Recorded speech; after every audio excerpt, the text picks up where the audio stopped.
Welcome to मैकजोना। इस video में हम डिस्कस करेंगे कि फ्लोइंग फ्लूइड में कौन कौन सी एनर्जीज होती हैं। तो यहाँ पर मैंने एक पाइप कंसीडर किया है जिसमें से फ्लो हो रहा है। इसका जो फर्स्ट सेक्शन है इसको मैं 1 कह देता हूँ और दूसरे सेक्शन को मैं यहाँ पर 2 कह देता हूँ। यहाँ पर जो फ्लूइड इंटर हो रहा है उसकी वेलोसिटी v है और प्रेशर p है और ये हाइट h पर है फ्रॉम द ग्राउंड लेवल। तो यूनिट मास बेसिस की बुनियाद पर मैं इसकी एनर्जी अगर लिखता हूँ तो वो होती है kinetic energy v² 2 plus potential energy gz, ये वाली हाइट, प्लस जो प्रेशर की वजह से एक एनर्जी होगी p/ρ और ये सारी वैल्यूज़ होंगी किलो जूल पर केजी में। दोस्तों ये दोनों एनर्जीज़ वही हैं जिनको हम मैकेनिकल एनर्जी कहते हैं इन सॉलिड मैकेनिक्स। यहाँ पर जो चीज़ एक समझने वाली है वो ये वाली है। ये वाला जो प्रेशर है ये वो प्रेशर है जो अब आप स्विमिंग पूल में अगर खड़े हों तो आपकी बॉडी के ऊपर जो फ्लूइड का वेट लग रहा होता है हर डायरेक्शन में, ये वो वाला प्रेशर है। इसका हाइट के साथ कोई ताल्लुक नहीं है, ये फ्लूइड की एक अपनी प्रॉपर्टी है। इसके वेट की वजह से आपके ऊपर ये फोर्स लग रही होती है। इसी तरह पिस्टन सिलेंडर डिवाइस में भी ये वो प्रेशर होता है जो अंदर फ्लूइड है, जो गैस मालिक्यूल्स हैं जो पिस्टन के फेस के ऊपर लगाते हैं। इस प्रेशर को हम स्टैटिक प्रेशर कहते हैं और यही प्रेशर थर्मोडायनेमिक टेबल्स में यूज़ होता है। अगर हम मास m के लिए यही एनर्जी लिखें तो ये हमारे पास आ जाएगी मास m v² plus m gz plus pv। ये वही प्रेशर की वजह से एनर्जी है। अब ये एनर्जी किस तरह हम कैलकुलेट कर सकते हैं, ये मैं ड्राइव कर देता हूँ वर्क डन बाय प्रेशर। तो ये इक्वल होगा force into distance s, force. अब यहाँ पर जो प्रेशर लग रहा है p इस फेस के ऊपर, इसको मैं पिस्टन के एरिया से मल्टीप्लाई कर दूंगा तो मेरे पास आ जाएगा f इंटू पी और ये s वो फासला होगा जिसके दौरान पिस्टन ने मूव करना है इंटू s। अब ये एरिया इंटू ये डिस्टेंस ये वॉल्यूम बन जाएगा तो ये p इंटू वी, ये तो ये हमारे पास आ जाएगा work done by the pressure. तो दोस्तों इसको हम कहते हैं, इन तीनों एनर्जीज़ के सम को, जो प्रेशर, पोटेंशियल और काइनेटिक एनर्जी के सम को हम कहते हैं मैकेनिकल एनर्जी।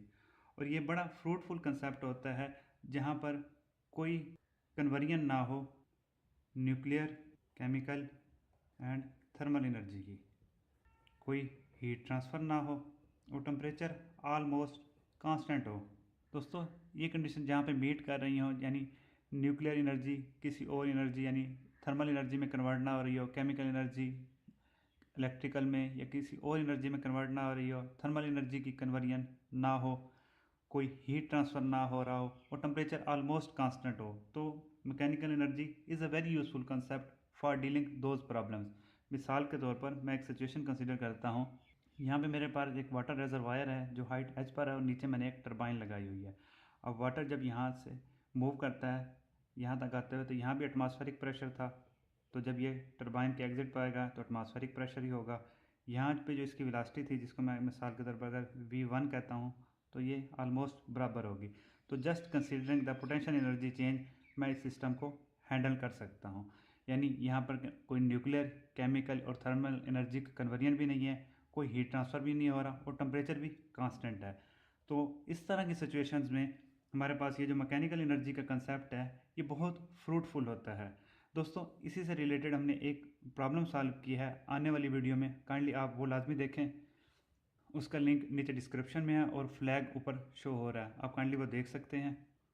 अगर मैं रेट फॉर्म में यही एनर्जी इक्वेशन लिखना चाहूँ तो मैं लिख सकता हूँ कि स्पेसिफिक एनर्जी होती है एनर्जी पर यूनिट मास। तो ये दोनों मैं रेट फॉर्म में ले लेता हूँ। तो ये रेट ऑफ एनर्जी जो होगा मेरे पास ये होगा specific energy into mass flow rate, mass flow rate into specific energy की जो वैल्यूज़ हैं मैं वो पुट कर दूंगा v² 2 plus gz plus p/ρ। तो मैं इस इक्वेशन को इस तरह भी लिख सकता हूँ और ये होगी किलोवाट यूनिट्स में। दोस्तों इसी तरह अगर मैं change of mechanical energy find करना चाहूँ, चेंज ऑफ ई मैकेनिकल, तो मेरे पास ये फर्स्ट सेक्शन के ऊपर वेलोसिटी v1 है, प्रेशर p1 है और जो हाइट है वो z1 है। इसी तरह यहाँ पर जब एग्जिट हो रहा है तो वेलोसिटी v2 है, प्रेशर p2 है और इसकी जो हाइट है यहाँ से लेकर ये तक, यहाँ तक, ये Z2 है। तो मैं लिख सकता हूँ change in energy of mechanical, यहाँ पे मैं एज्यूम करता हूँ कि जो हमारी डेंसिटी है वो कांस्टेंट है, तो ये आ जाएगा pressure at this point P2 minus P1 over rho, ये वाली टर्म मैंने लिख ली पहले।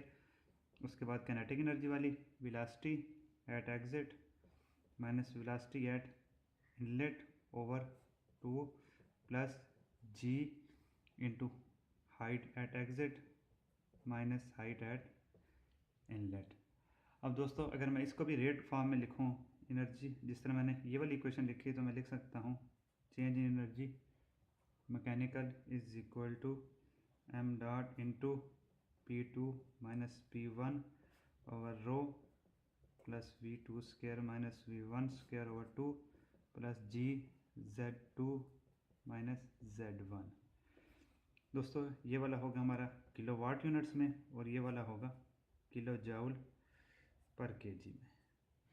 तो दोस्तों उम्मीद करता हूँ कि आपको ये जो एनर्जी ऑफ फ्लोइंग फ्लूइड या मैकेनिकल एनर्जी का जो सिंपल कंसेप्ट है ये समझ आ गया होगा। मैं कंक्लूड कर देता हूँ कि मैकेनिकल एनर्जी या फ्लोइंग फ्लूइड की जो एनर्जी होती है वो उसकी काइनेटिक, पोटेंशियल और प्रेशर एनर्जी के बराबर होती है। Kinetic energy due to the motion of fluid, potential energy due to its height from the ground level, और प्रेशर एनर्जी जो होती है वो बेसिकली एक फ्लूइड की एक अपनी प्रॉपर्टी है कि वो जिस सरफेस के साथ इंटरेक्ट कर रहा होता है उसके ऊपर एक फोर्स लगाता है। अगर वही फोर्स एक डिस्टेंस तक लगे तो उसकी वजह से एक वर्क होता है जिसको हम वर्क डन बाय प्रेशर कहते हैं, वो हमने यहाँ पे शो कर दिया। और ये जो है मैकेनिकल एनर्जी का जो कंसेप्ट है, ये मैकेनिकल वर्क का जो कंसेप्ट है, उन सिचुएशन में जहाँ पर न्यूक्लियर, केमिकल, थर्मल या किसी किस्म का कोई एनर्जी कन्वर्जन ना हो, कोई हीट ट्रांसफ़र ना हो और टेम्परेचर कांस्टेंट रहता हो। मिसाल के तौर पर जिस तरह हमने यहाँ पे एक हाइट पे वाटर रिजर्वायर से एनर्जी एक्सट्रैक्ट करवा कर टरबाइन को दी, इस तरह की सिचुएशन में mechanical energy is a very fruitful concept. दोस्तों उम्मीद करता हूँ कि आपको ये वीडियो समझ आ गई होगी। अगर किसी किस्म का कोई क्वेश्चन है तो kindly comment, I will answer. Video को शेयर, लाइक और सब्सक्राइब ज़रूर करें। Thank you, good bye.